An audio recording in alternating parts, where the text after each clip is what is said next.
teman-teman, selamat bergabung belajar bersama kami. Kali ini kita akan belajar terkait pertumbuhan dan perkembangan dari makhluk hidup. Akan tetapi, kalian jangan lupa bahwa ada pepatah tak kenal, maka tak sayang. Maka dari itu, perkenalkan saya Ardela dan rekan-rekan saya yang lain ada Alvina dan Aulia yang akan menemani kalian untuk belajar bersama. Pernah menyadari atau tidak, sejak kita lahir sampai sudah sebesar sekarang, banyak perubahan yang terjadi pada tubuh kita. Dari tinggi dan berat badan kita yang sekarang berbeda dengan saat kita masih berumur 5 tahun misalnya.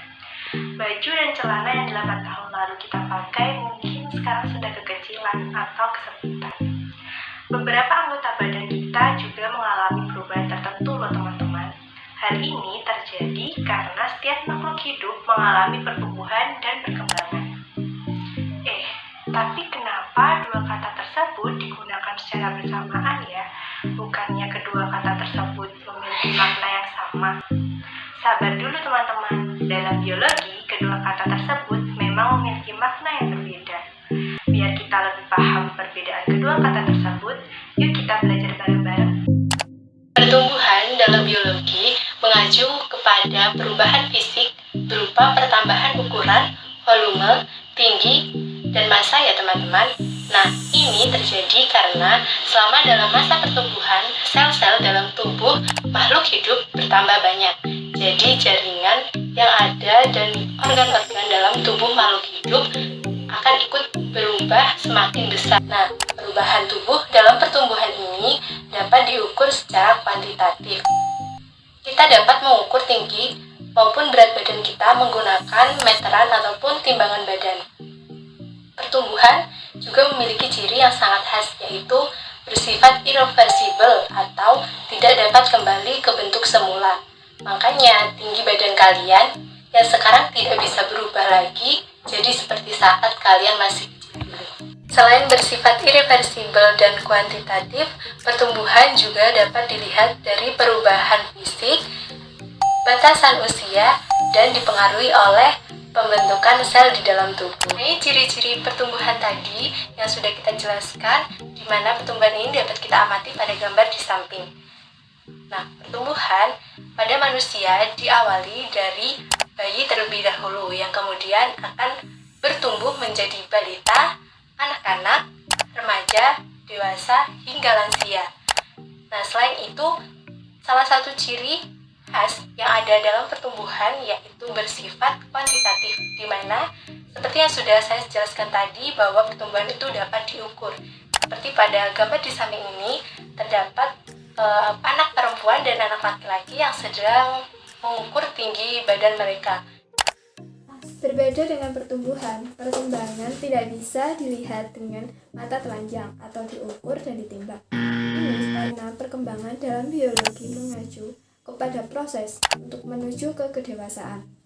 Karena tidak bisa diukur dan ditimbang, perkembangan cuma bisa diukur secara kualitatif.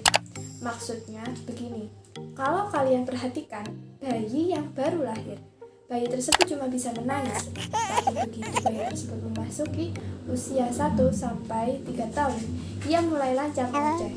Inilah yang disebut sebagai perkembangan teman-teman. Dapat dilihat pada perkembangan yang bersifat kualitatif atau tidak dapat digambarkan dengan bilangan. Terlihat dari sifat kemampuannya, tidak terbatas oleh usia, kemudian bersifat reversible dan juga dipengaruhi oleh suatu pengalaman.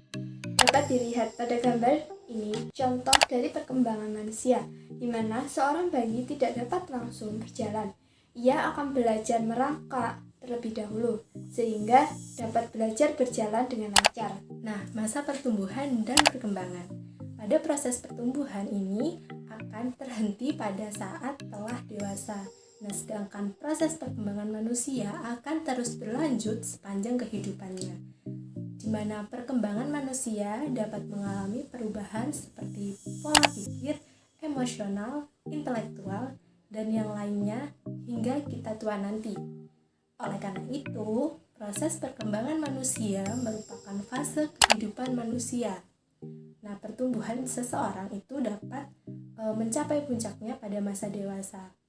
untuk pertumbuhan tulang dan otot akan berhenti, sehingga orang dewasa tidak dapat bertambah tinggi lagi ya teman-teman. Nah, untuk masa lansia seperti pada gambar berikut ini, di mana masa perkembangan terakhir manusia. Nah, pada masa ini kemampuan tubuh seseorang mulai berkurang karena adanya penurunan kerja sel-sel di dalam tubuh. Tulang dan otot mulai melemah, kulit mulai keriput, dan rambut mulai berubah. Wanita yang lanjut usia akan mengalami menopause, yaitu berhentinya siklus menstruasi. Lebih jauh lagi, dalam biologi, makhluk hidup yang sudah dewasa adalah makhluk hidup yang sistem reproduksinya sudah berfungsi dan siap untuk memiliki keturunan. Setiap makhluk hidup memiliki ciri-ciri kedewasaan masing-masing, teman-teman. Nah, kalau pada manusia, tubuh laki-laki sudah menghasilkan sperma dan tubuh perempuan sudah mengalami menstruasi. Pada tumbuhan, ciri-ciri ini muncul pada saat tumbuhan tersebut berbunga. Sementara pada hewan, ciri-cirinya terlihat pada saat hewan tersebut bisa beranak ataupun bertelur, ataupun beranak dan bertelur. Nah, gimana teman-teman? Sekarang sudah tahu kan perbedaan dari pertumbuhan dan perkembangan. Tapi ada satu hal yang mesti kalian ingat teman-teman. Pertumbuhan dan perkembangan ini merupakan proses kehidupan yang berbeda, tapi keduanya berlangsung secara bersamaan. Sekian dari kami, semoga teman-teman sudah paham ya terkait penjelasan tentang pertumbuhan dan perkembangan. Dan selamat menantikan konten pembelajaran dari kami selanjutnya.